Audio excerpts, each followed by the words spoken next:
గంగన్నపల్లె అనే గ్రామానికి ఆ చుట్టుపక్కల పరిగణాలకి శేషువర్మ అనే జమీందారు ఉన్నాడు.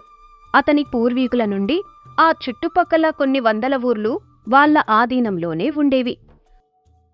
అలాంటి శేషువర్మ భార్య కల్పనాదేవి, వారి కుమారులు విజయవర్మ, అజయవర్మలు.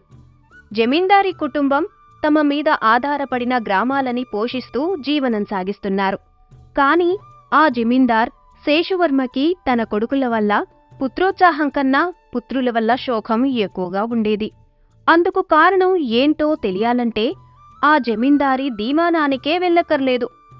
ఆ పరిగణాల్లో ఓ ఊరిలో ఉన్న బావి దగ్గర ఇద్దరమ్మలక్కలు మాట్లాడుకునే మాటలు విన్నా తెలిసిపోతుంది.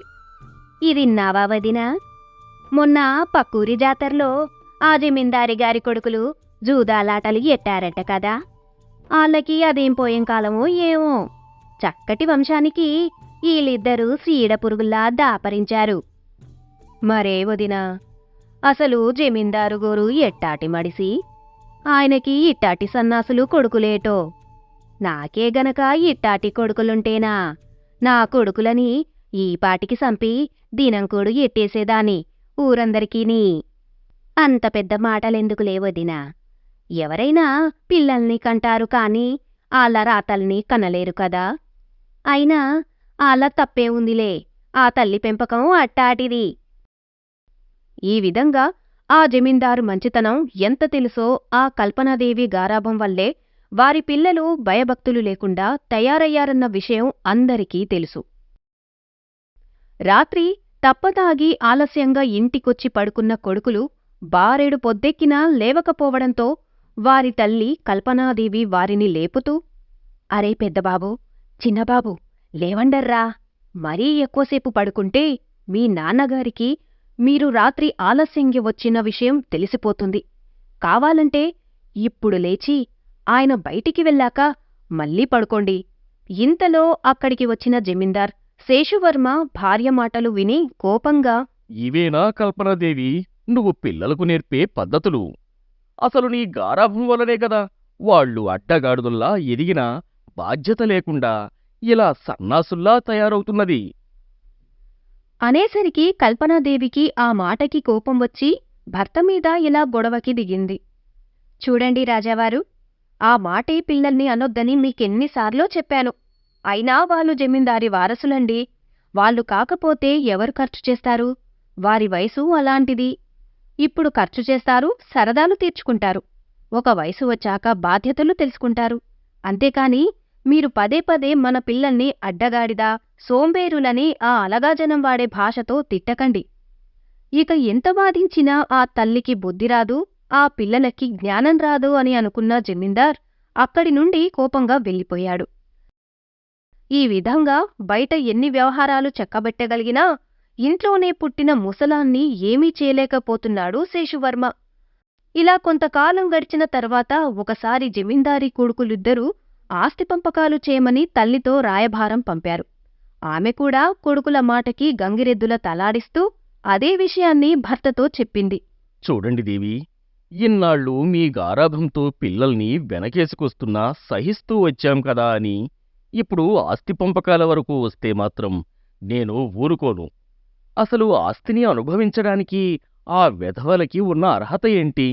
ఎప్పుడు చూసినా జూదాలు, వ్యసనాలు, చెడు స్నేహాలు తప్ప ఒక్కనాడైనా ఆస్తిపాస్తుల బాగోగులు చూసుకున్నారా? అందుకే చెబుతున్నా, వాళ్ళు మారారు అని నాకు భరోసా కలిగే వరకు నేను ఆస్తి పంపకాలు చేయను.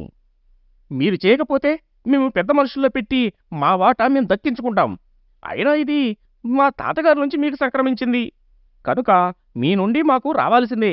అవును నాన్నగారు, ఒకవేళ మీరు అందుకు ఒప్పుకోకపోతే పెద్ద మనుషుల ముందు మీరే పరాభవపడతారు. వెళ్ళండిరా, వెళ్ళండి. ఏ పెద్ద మనుషుల దగ్గరికి వెళతారో వెళ్ళండి. మీలాంటి వెధవలు ఉంటారనే మా తాత ముత్తాతల నుండి ఆస్తులని తండ్రి అనుమతి లేకుండా కొడుకులకి చెందదు అని వీలునామా చేసి పెట్టారు. ఇప్పుడు పెద్ద మనుషుల ముందుకు పోతే మీకు గడ్డి పెడతారు, కాని నాకేమీ కాదు అంటూ కోపంగా కేకలు వేసి బయటకు వెళ్ళిపోయాడు శేషువర్మ. అలా వెళుతూ మనసులో ఇలా అనుకుంటున్నాడు. ఇంకా లాభం లేదు. మా రాణివారికి నా సుపుత్రులకి బుద్ధి రావాలంటే కొంతకాలం నేను వీళ్ళకి కనిపించకుండా ఉండాలి. అప్పుడే నా విలువ వీళ్ళకి తెలుస్తుంది. అని అనుకున్నాడు. జమీందారు మాత్రం రాలేదు. సర్లే, ఎక్కడికి పోతాడు, 2 రోజుల తర్వాతైనా వస్తాడు కదా అని కల్పనాదేవి అనుకుంది. కాని అలా నెలలు గడుస్తున్నా జమీందారు దీవానానికి తిరిగి రాలేదు. అందుకే ఆయన చిత్రపటాలని ముద్రించి ఆయన కనుబడుటలేదని పోస్టర్లు అంటించాలనుకున్నారు కొడుకులు. వద్దు పిల్లలు, నా మాట వినండి. జమీందారుగారు దీవానం వదిలి వెళ్ళిపోయారని తెలిస్తే మనకి చాలా చిక్కులు వస్తాయి. అందుకే రహస్యంగా వారిని వెతకాలి కాని ఇలా వారి విషయం ప్రచారం చెయ్యకూడదు అని తల్లి చెప్పడంతో తేలుకుట్టిన దొంగల్లా ఉండిపోయారు. ఆ విధంగా చూస్తూ చూస్తూ ఏడాది కావస్తుంది. జమీందారు శేషువర్మ చిరిగిన బట్టలతో, మాసిపోయిన పొడవాటి గెడ్డంతో బిచ్చగాడిలా తన పరగణాల్లో అన్ని గ్రామాల్లోనూ బిచ్చమెత్తుతూ బిచ్చగాడిలా తిరుగుతూ జీవనం సాగిస్తున్నాడు. అందుకే అతని మీద ఎవరికీ అనుమానం రాలేదు. ఆ క్రమంలోనే బిచ్చగాడు కొండయ్యగా గంగన్నపల్లె శివాలయం ఎదురుగా ఉన్న చెట్టు కింద కూర్చుని అడుక్కుంటున్నాడు. ఒకరోజు కైలాసం, ఉమా అనే కొత్త దంపతులు గుడిలోకి వెళుతూ బిచ్చగాడు కొండయ్య దగ్గరికి వచ్చి, ఇదిగో పెద్దాయనా, కూసింత మా చెప్పులు ఇక్కడెడతాం, చూస్తుంటావా? వచ్చాక పెసాదం కూసింత పైకం ఇస్తాం కాని. అట్టాగే బాబు, చెప్పులు ఈడ ఇడిసి గుళ్ళోకెళ్ళి రండి, నాను చూస్తా ఉంటాను అని చెప్పడంతో కూర్చున్న కొండయ్యకి తగిలే విధంగా ఆ దంపతులు చెప్పులు విడిచి గుడిలోకి వెళ్ళి కాసేపటికి బయటికొచ్చి, ఇదిగో పెద్దాయనా, పెసాదం తీసుకో. ఏవయ్యా, ఒక 3 రూపాయలి ఆ పెద్దాయనకి. కైలాసం తన జేబులో నుండి 3 రూపాయలు తీసిచ్చాడు. ధర్మపవులు పిల్లాపాపలతో సల్లంగుండాల అని వాళ్ళని ఆశీర్వదించాడు. ఈ విధంగా రాజభోగాలు అనుభవించిన జమీందార్ ముష్టి అవతారమెత్తినా అతను సంతోషంగానే బ్రతుకుతున్నాడు. ఇదిలా ఉంటే మరోవైపు దీవానాలో ఏడాది గడిచినా జమీందారు జాడ లేకపోవడం, చేతిలో ఉన్న డబ్బులు, బంగారం అన్నీ కరిగిపోవడంతో అజయ్ విజయ్లు ఇంతకాలం తమ దగ్గర డబ్బులు తిని జల్సా చేసిన తమ స్నేహితులను డబ్బులడిగితే వారు ఏమన్నారో అన్నతమ్ములు ఒకరితో ఒకరు కూర్చుని మాట్లాడుకుంటున్నారు. తమ్ముడు, ఏంటి మన పరిస్థితి ఎలా అయిపోయింది?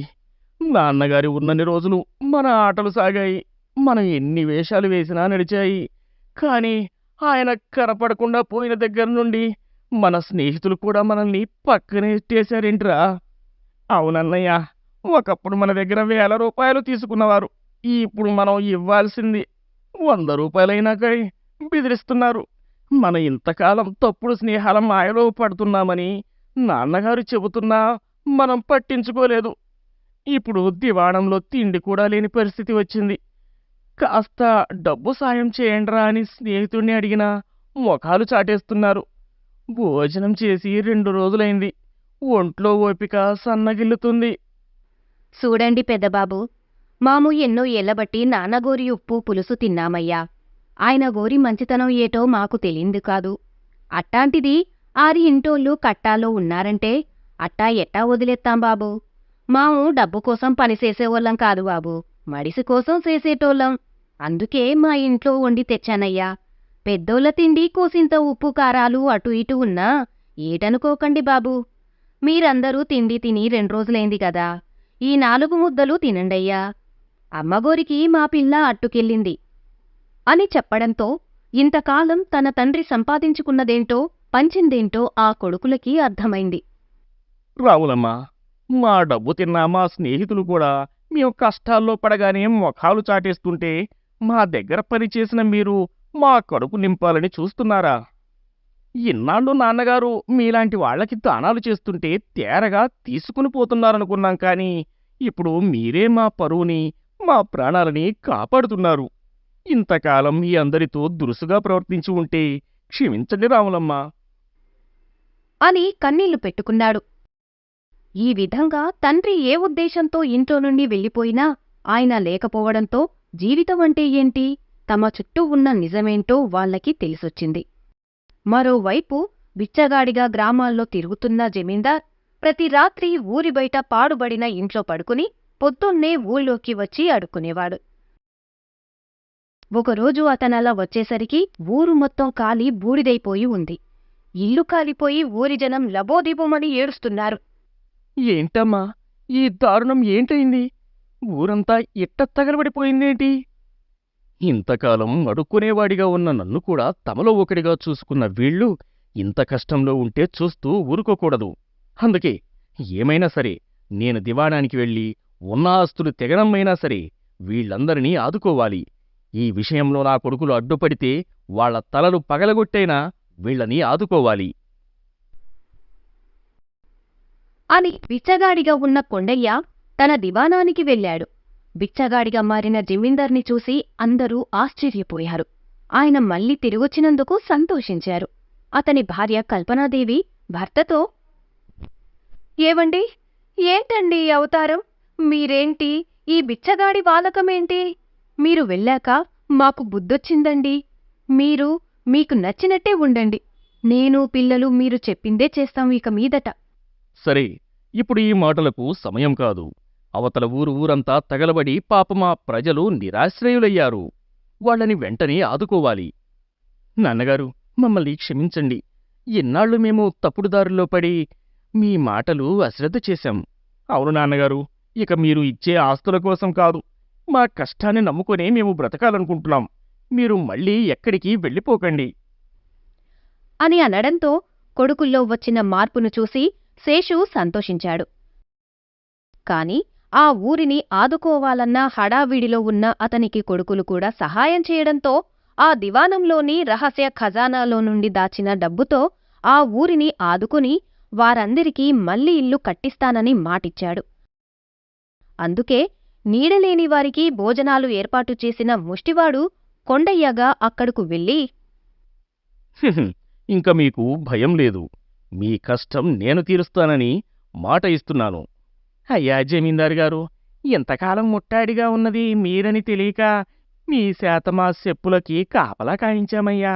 పర్వాలేదులేవయ్యా, మీలో ఒకడిగా ఉండబట్టి మీ అభిమానమేంటో నాకూ తెలిసింది అని చెప్పి ఊరు మొత్తానికి ఇల్లు సిద్ధం అయ్యేవరకు భోజనాలు పలహారాలు అన్నీ చూసుకున్నాడు ఆ ముష్టివాడు. కాదు, ఆ జమీందార్ శేషువర్మ.